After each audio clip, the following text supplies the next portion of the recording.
कक्षा 11वीं की क्लास में हमने औसत परमाणु द्रव्यमान पढ़ाया टॉपिक। और ये औसत परमाणु द्रव्यमान की आज इनसे परिभाषा पूछने को कहा गया है।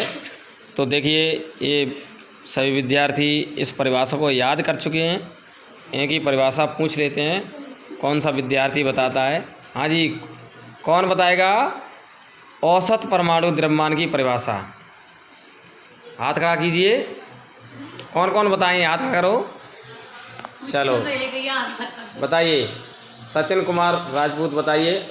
किसी परमाणु के सभी द्रव्यमानों के परमाणु द्रव्यमानों का उनकी प्रतिशत आपेक्षिक बाहुल्यता से गुणा करने पर जो मान प्राप्त होता है उसे औसत परमाणु द्रव्यमान कहते हैं। दोबारा बताओ परिभाषा।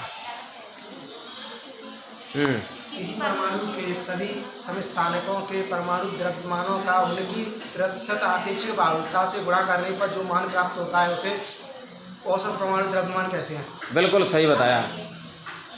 ठीक है, तो ये परिभाषा है।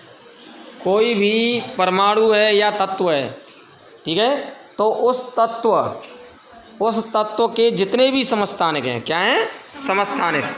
उन सभी समस्थानिकों के परमाणु द्रव्यमानों का उनकी प्रतिशत आपेक्षिक बाहुल्यताओं से गुणा करने पर जो मान प्राप्त होगा उसे क्या कहेंगे?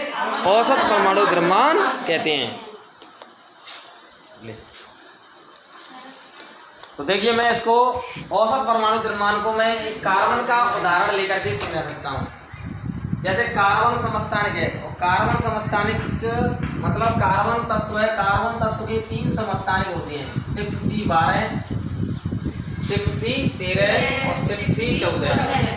इनमें 6 परमाणु क्रमांक समान है, तो 2 या 2 से अधिक रूप। किसी तत्व के 2 या 2 से अधिक रूप, इनके परमाणु क्रमांक क्या हो? समान। परमाणु भार भिन्न भिन्न हो तो वो क्या कहलाती है? समस्थानिक कहलाती है। एक ही तत्व के 2 या 2 से अधिक रूप, जिनके परमाणु क्रमांक तो समान और परमाणु भार भिन्न भिन्न हो तो वो क्या कहलाते हैं? समस्थानिक। तो ये समस्थानिक है। ये कार्बन के समस्थानिक 3 हो गए, और इसके परमाणु भार यानी परमाणु द्रव्यमान 12, 13 और 14 हो गए।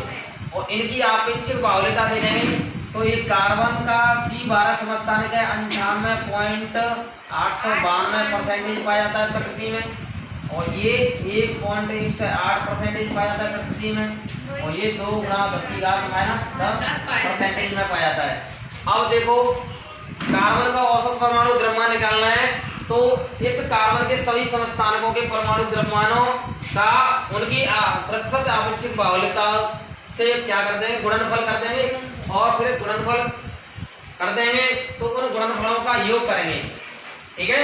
वह उनकी प्रतिशत आपेक्षिक बाहुल्यता का गुणनफल का योग कर देंगे। योग भी लिख लेना इसमें भाई। इन सब की आपेक्षिक बाहुल्यताओं का उनके परमाणु द्रव्यमानों से गुणा किया, और गुणा करने के बाद फिर योग भी किया है। क्या किया है? योग।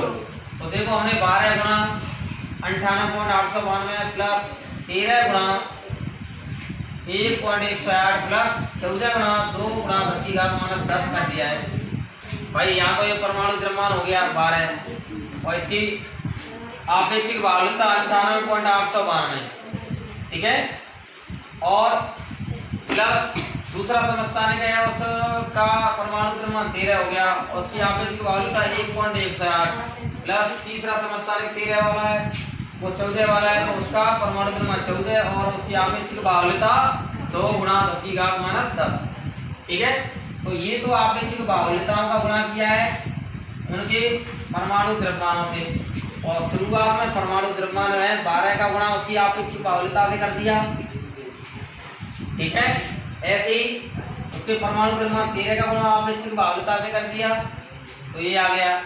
ऐसे ही 14 का गुणा उसकी आपेक्षिक बाहुल्यता से कर दिया, फिर इनका योग कर दिया। 100 का भाग इसलिए दिया क्योंकि ये परसेंटेज में निकाला गया है। किसमें निकाला गया है? परसेंटेज में। तो इस तरह से आपको पता है कि 14 का गुणा 2 × 10⁻10 से होगा, तो ये पूरा 0 मान लेंगे। क्या मान लें? 0। और इसका गुणा करेंगे तो ये आ जाएगा 1186.704, और 13 का गुणा 1.108 करोगे तो 14.404 आ जाएगा। और उसमें इस 14 का गुणा करेंगे, इसमें ये 0 हो जाएगा, फिर 100 का भाग दे देंगे, ठीक है। पहले इन दोनों का योग कर लेंगे, 100 का भाग दे देंगे तो ये आ जाएगा। कितना मान आ जाएगा? इसमें 100 का भाग और देना पड़ेगा। ओके, तो 12.01108 AMU आएगा, एटॉमिक मास यूनिट।